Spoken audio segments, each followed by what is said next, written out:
Disambut histeris, supporter Indonesia dan gadis cantik Jepang, Timnas Indonesia tiba di Osaka untuk kualifikasi Piala Dunia 2026. Ronde 3, fans Jepang minta diajari lagu Indonesia Raya dan Tanah Airku. Indonesia! Semangat Indonesia! Garuda dipuji tampan dan karismatik. Osaka, Jepang. CNN Indonesia Style Report. Suasana Bandara Internasional Kansai di Osaka berubah riuh saat Timnas Indonesia mendarat untuk melanjutkan perjuangan di ronde ketiga kualifikasi Piala Dunia 2026 zona Asia. Sejak pesawat Garuda yang membawa skuad merah putih terlihat di landasan, ratusan supporter Indonesia dan warga Jepang yang telah berkumpul sejak pagi mulai bersorak histeris. Tak hanya supporter pria, kehadiran gadis-gadis Jepang yang mengibarkan bendera merah putih dengan riasan wajah bertema Nusantara turut memeriahkan penyambutan. Para pemain timnas Indonesia seperti Jay Itzes, Rafael Struijk, Martin Paes, Pratama Arhan, Marcelino Ferdinand, Kevin Dix, hingga Justin Hubner tak menyangka sambutan yang mereka terima begitu hangat dan emosional. Banyak dari mereka sempat berhenti sejenak untuk melayani permintaan swafoto, bahkan membubuhkan tanda tangan di jaket supporter dan bendera Indonesia yang dikibarkan di tengah kota Osaka.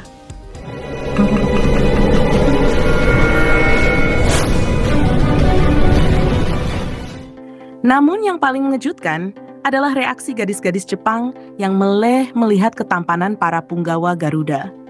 Banyak yang menyebut Jay Itzes sebagai ikemen dari Jakarta, sementara Pratama Arhan yang dikenal tampan di Indonesia mendapat julukan baru, Samurai Senyum Nusantara, dari salah satu kanal berita Jepang. Fans Jepang belajar lagu Indonesia. Dalam sebuah momen mengharukan, beberapa supporter Jepang yang tergabung dalam komunitas Garuda Japan, kelompok pendukung lokal yang selama ini mengikuti kiprah Timnas Indonesia di negeri Sakura, secara terbuka meminta bantuan untuk belajar menyanyikan lagu Indonesia Raya dan Tanah Airku. Kami ingin menyambut kalian dengan cinta dan penghormatan yang sama seperti yang kalian berikan pada tim kami saat bertanding di Jakarta. Saat di GBK, supporter Indonesia sangat ramah kepada kami, memberi makanan, membantu menerjemahkan, bahkan mengantar kami pulang ke hotel. Kini, giliran kami menjamu dengan cinta, ujar Takeshi Nakamura, koordinator komunitas tersebut. Permintaan ini disambut antusias oleh supporter Indonesia yang sudah bermukim di Jepang. Banyak yang langsung mengadakan sesi latihan lagu kebangsaan bersama warga Jepang di taman-taman kota Osaka. Dalam waktu singkat, cuplikan video warga Jepang menyanyikan Tanah Airku dengan aksen khas namun penuh penghayatan viral di media sosial. Koreografi raksasa di Stadion Yanmar. Salah satu agenda besar yang kini tengah dirancang bersama adalah koreografi kolosal di Stadion Yanmar, Osaka, markas Timnas Jepang saat laga Timnas Indonesia versus Jepang. Keinginan itu pertama kali diutarakan oleh fans Jepang yang begitu terkesan dengan aksi mega koreo Gatot Kaca yang sempat mengguncang dunia saat laga Indonesia vs China di GBK. Kami ingin kalian membawa semangat itu ke Osaka. Bisakah kita berkolaborasi buat koreografi raksasa bertema persahabatan Indonesia-Jepang? Tanya salah satu pengurus fanbase Samurai Blue kepada komunitas WNI di Jepang. Responsnya luar biasa. Dalam waktu 24 jam, grup WhatsApp dan Telegram bernama Garuda Nippon Choreo Project langsung terbentuk, dengan ribuan anggota dari Tokyo, Kyoto, Nagoya, hingga Sapporo. Bahkan ada yang mengusulkan desain koreografi berbentuk bunga sakura dan bendera Indonesia yang bersatu, bertuliskan huruf kanji dan aksara Jawa. Warga Osaka terpesona budaya Nusantara. Kedatangan ribuan supporter Indonesia ke Osaka ternyata membawa warna tersendiri. Para pedagang lokal di kawasan Dotonbori menyebut omset mereka meningkat drastis sejak hari pertama kedatangan fans Merah Putih. Kami suka pengunjung dari Indonesia. Mereka ramah, suka tersenyum, dan sopan. Mereka juga suka jajan takoyaki dan ramen halal. Ada juga yang memperkenalkan makanan mereka sendiri ke kami seperti rendang dan klepon, ujar Miyuki Tanaka, pemilik toko oleh-oleh di Namba. Yang lebih mencengangkan, para pengrajin lokal bahkan mulai memproduksi yukata, kimono musim panas, motif batik. Sebuah kolaborasi budaya yang spontan lahir dari interaksi hangat dua bangsa yang terhubung lewat sepak bola. Media Jepang sorot karisma pemain Indonesia. Harian olahraga ternama Jepang Nikkei Sports memuat headline besar pada edisi khusus hari Jumat.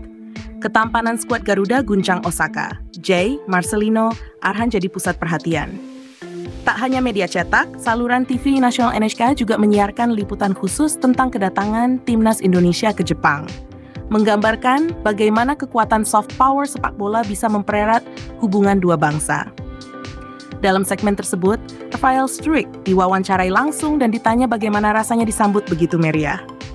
It feels like a second home. Saya cinta Jepang, dan saya lebih cinta Indonesia yang telah mengangkat saya jadi bagian dari keluarga besar, ujarnya dalam bahasa campuran Inggris-Indonesia. Timnas Indonesia jalani latihan tertutup di Kobe. Meski euforia penyambutan luar biasa, pelatih Patrick Kluivert tetap fokus pada misi utama, lolos ke Piala Dunia 2026. Skuad Garuda langsung menjalani sesi latihan tertutup di lapangan latihan Vissel Kobe untuk menghindari sorotan media berlebih. Martin Paes, kiper utama yang tengah naik daun, menyebut suasana latihan di Jepang sangat kondusif. Fasilitasnya luar biasa, dan saya bisa merasakan atmosfer pertandingan besar. Tapi kami datang bukan untuk turis, kami datang untuk menang, katanya. Warga Jepang terharu lantunan takbir. Kebetulan laga ini bertepatan dengan momen Idul Adha.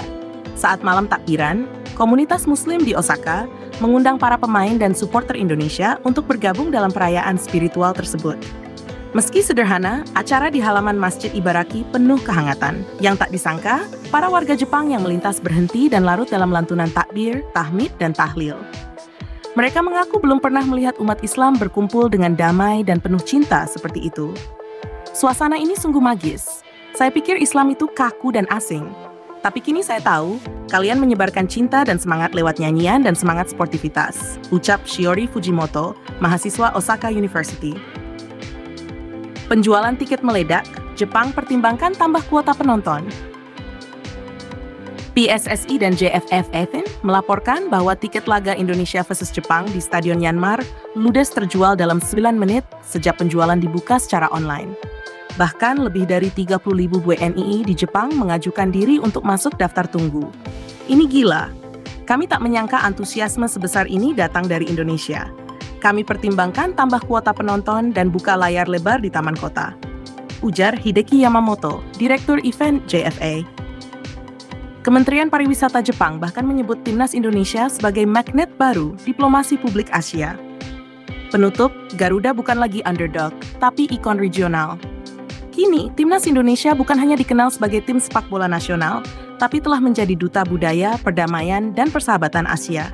Kunjungan ke Jepang membuktikan bahwa sepak bola bisa menjembatani perbedaan budaya, bahasa, dan sejarah. Dari Bandara Kansai hingga Stadion Yanmar, dari Masjid Ibaraki hingga taman-taman kota Osaka, merah putih berkibar berdampingan dengan bendera Jepang. Lagu Indonesia Raya dan Tanah Airku menggema di jalanan Jepang, dinyanyikan dengan logat Jepang tapi penuh cinta. Dan saat laga nanti dimulai, seluruh dunia akan menyaksikan, bukan hanya duel antar dua tim Asia, tapi perayaan akbar dua bangsa yang bersatu oleh semangat olahraga dan cinta damai.